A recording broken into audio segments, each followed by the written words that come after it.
You know that feeling when someone at work says, "This company is like a family," and something in you goes quiet?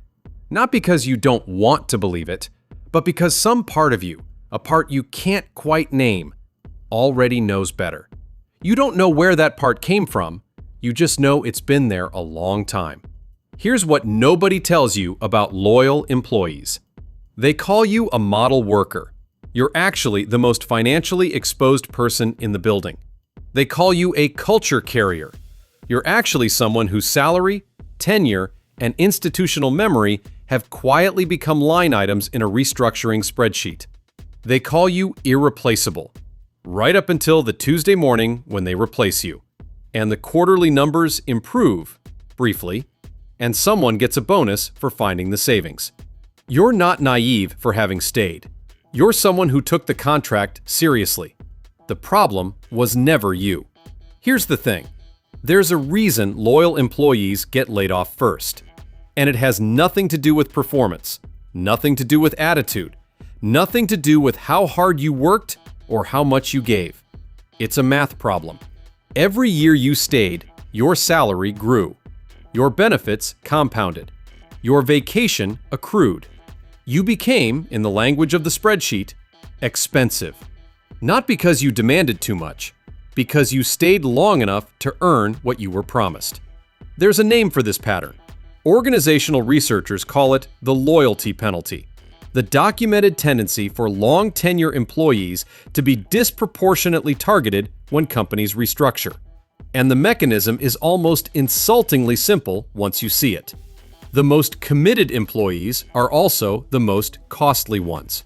Not because they asked for more, because they were there long enough to accumulate what loyalty is supposed to earn. And here's the part that makes it worse. The qualities that made you loyal are the exact same qualities that made you a target. You didn't job hop, so you didn't build an external network. You didn't keep your resume updated because you didn't think you'd need to. You absorbed the hard quarters without complaint because you believed in something longer than a fiscal year. Every single one of those things, the staying, the believing, the absorbing, looked like dedication from the inside and looked like cost from the outside. The contract felt real. It just wasn't written down anywhere. But then there's something else happening here. Somewhere, early, you learned something about how this works. Maybe you watched it happen to someone. Maybe it was never said out loud, just carried in the way someone you respected talked about their job. With a certain careful distance, a refusal to be fully invested, a habit of keeping one part of themselves back, like a hand on a door that's always slightly open. And you absorbed that, without being taught it, without anyone explaining why. You just noticed, the way you notice things that matter before you have words for them, that the people who gave everything were not always the people who were protected. And something in you filed that away. That instinct you carry into every performance review, every all hands, every conversation about company vision and long-term strategy.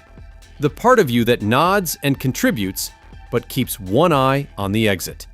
That didn't come from cynicism. It came from pattern recognition, inherited before you ever had a reason to need it. Now here's where it gets interesting. When a loyal employee gets laid off, the psychological damage is categorically different from what happens to someone who was already halfway out the door. Researchers studying workplace betrayal found that the severity of the response doesn't correlate with how long someone was there. It correlates with how much they believed. The more you identified with the place, the more your sense of who you are professionally was tied to what you were building there, the harder the rupture. Because it's not just a job loss. It's a story loss.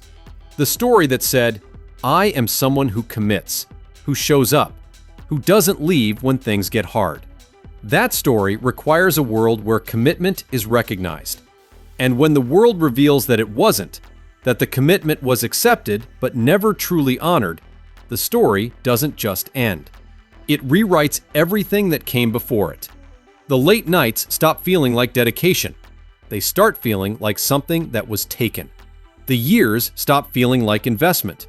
They start feeling like evidence of something you should have known. That rewrite is what does the lasting damage, not the job loss. The rewrite. But let's clear something up.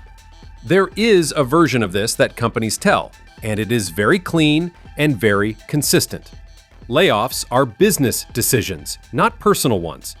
Positions are eliminated based on role redundancy and organizational needs. It's not about performance. It's not about loyalty. It's not about you. And maybe that's true, in the room where the decision was made. But loyalty is not a business decision. It's a personal one. You made it personally, every day, for years. You stayed personally. You absorbed things personally. And when it ended with a calendar invite and a form letter and someone who was very sorry, the fact that it wasn't personal on their end does not make the wound smaller. It makes it more disorienting. Because you can't be angry at a spreadsheet. You can't grieve a cost optimization exercise. And so the feeling sits in your chest, in the way you sleep, in the careful distance you now keep from anything that asks you to believe in it. Loyalty was never the mistake. The mistake was a system that accepted it without ever intending to honor it. That's not a character flaw in you. That's an incentive structure that found someone it could rely on and never looked back. Here's what they don't tell you.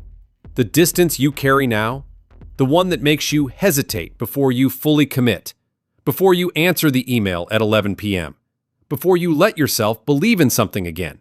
That distance is not damage. It's information. It's your nervous system doing exactly what nervous systems do, updating its model based on what it learned. Yeah. And here's the honest part. That same capacity that made you stay, that made you give more than was asked, that made the betrayal land so hard, it didn't disappear. It got quieter, more careful, but it's still there. And the version of you that comes out of this, if you let it, is not a colder version. It's a clearer one. Someone who knows the difference between an organization that deserves commitment and one that just knows how to accept it. Someone who has felt in their body what it costs to confuse those two things. Someone who will still be capable of loyalty, real loyalty, chosen loyalty, but will no longer give it away to the first institution that asks nicely. That knowledge was expensive, but it's yours, and it changes everything about what you build next. So the next time someone tells you the company is like a family, and you feel that quiet thing happen inside you, that old inherited knowing, don't dismiss it. That's not cynicism. That's clarity. The kind that only comes from having paid for it. You were never the problem. You were someone who took the contract seriously in a system that was never serious about the contract. And there is a meaningful difference between those two things. You just had to learn it the hard way. Now tell me, are you team, it happened to me and I'm still processing it? Or team, I watched it happen and it permanently changed how I work? Drop it in the comments. And if this video made something land that you've been carrying for a while, hit subscribe. We're here every week breaking down the psychology of work that nobody talks about. Because understanding why you are the way you are, that's not just interesting, that's powerful.